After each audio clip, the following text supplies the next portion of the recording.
This might be the ultimate product for our age. It's a selfie drone. But does it work? Let's find out.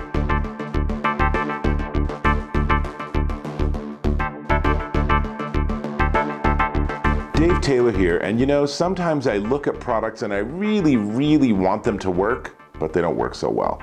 Unfortunately, that's what this is. This is the AirSelfie2 Pocket Selfie HD camera. And the engineering is brilliant. It's a great piece of hardware. It has a really nice design.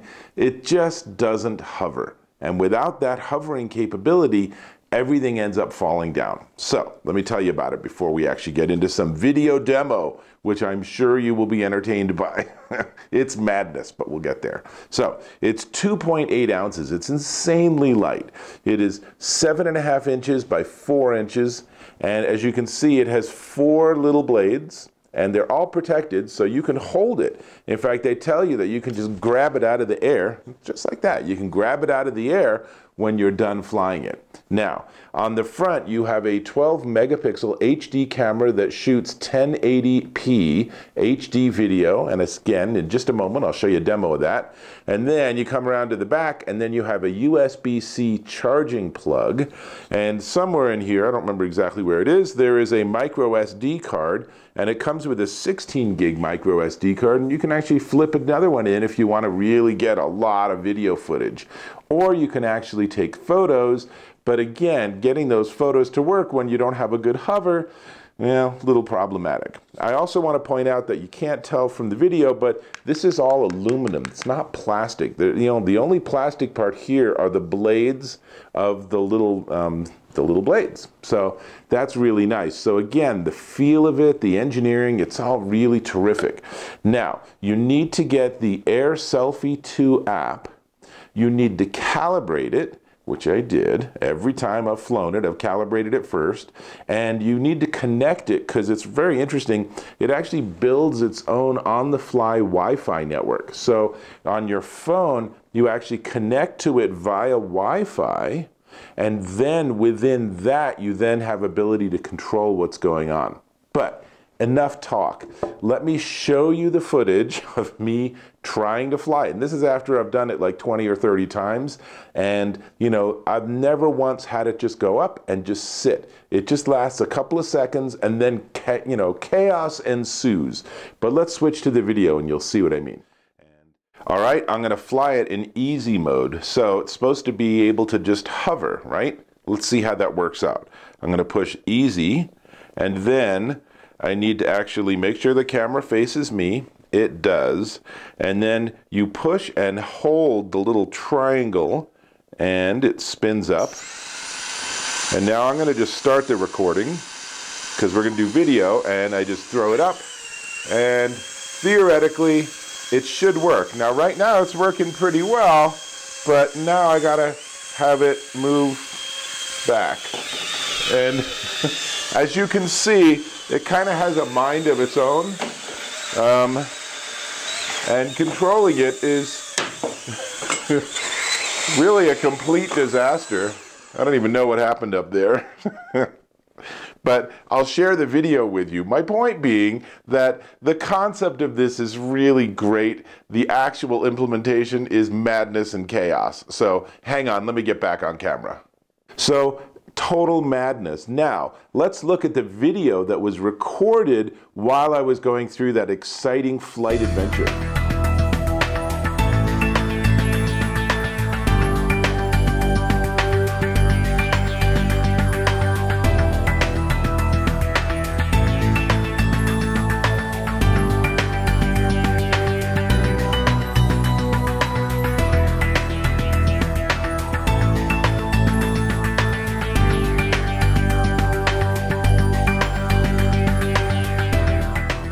Okay, now one more thing I want to show you is I want to show you the experience on the phone, because there's a couple of steps. It all looks really easy. You know, you calibrate it, you make sure it's connected, you choose easy mode. I already told you, you heard me talk about, and now you can see how there's that triangle that you push and hold, and that actually causes it to take off. But notice the controls, right? There's all these confusing little arrows going in different directions. And as you saw when I was trying to regain control of it, I'm pushing arrows that seems like, you know, they should move in certain directions, but they didn't. Or they were going because they were oriented based on this orientation. So if it hits something and does a 90-degree turn, then all of my controls are off, right? So super hard to manage. Now, you could fly it outside where you have a lot more space. It actually has a range of 65 feet, depending on, you know, Wi-Fi conditions and stuff. But let's be honest, something this light and this small, if you have the slightest breeze, this thing's going to just drift off. And once it gets to a certain distance, you no longer have control. And that is not a good thing. So, you know, gosh, I want this to work. I think this is such a fun concept, but man, this just does not work for me. And I've looked at other reviews, and you know, other reviewers say that like when they take photos, half of them, they're not even in the picture because it's hard. For this thing to really work, the first two letters of Air need to be AI, and this thing needs to be smart enough to do a proper hover. Now, I have much more expensive like DJI drones and stuff that are $1,000, and those you can say hover and it just sits. And a big wind can come and it actually compensates and it stays exactly where you left it. To me, that is the most important functionality of a drone, maybe coupled with safe landings. That's another drone story that I have that I'll share another time. But let me tell you that, you know, the battery here is also another one of these exercises in frustration, because it's a 400 milliamp hour battery because they had to keep it as light as possible, right? But that means that it takes an hour to charge, and that gives you 5 minutes of flying time. Now, if that 5 minutes of flying time includes crashes and launching again and calibration and stuff, you might only have a couple of minutes in the air, and then you have to plug it in and charge it for an hour. That is not really, you know, really what we hope for. Now, this is just the reality of modern, you know, technology and batteries, and for them to be able to put a bigger, heavier battery in, which gives you more flight time, that means that it's heavier, so it needs to be bigger, so it needs to draw more power, so the price goes up. So, you know, you got all these factors you're trying to compensate for. But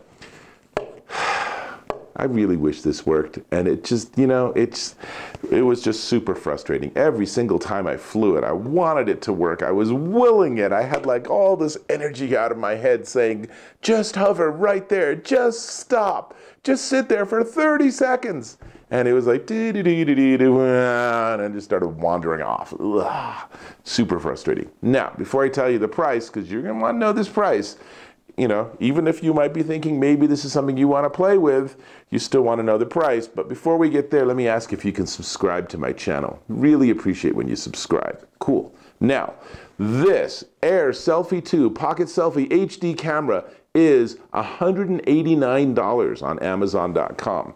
You know, if this was 50 bucks, then I don't know, maybe you would be able to enjoy it even with all its quirks and problems with hovering. But at almost $200, I just feel like the technology is not quite there for the company to deliver a real winner of a product. Now, I've seen them do demos, like at the Consumer Electronics Show, and you know, they know how to demo it. They got everything all wired. They have the person who probably designed the software, so they toss it up and it's hovering and they're taking videos. I can't duplicate it. So, you know, whether or not this is user error, I am just like you. I'm just someone trying to make this thing work. So my guess is that you would have similar frustrations. So, AirSelfie2, I really, really wish you worked, but you don't. So, this is Dave Taylor, and on that note, I will catch you in my next video.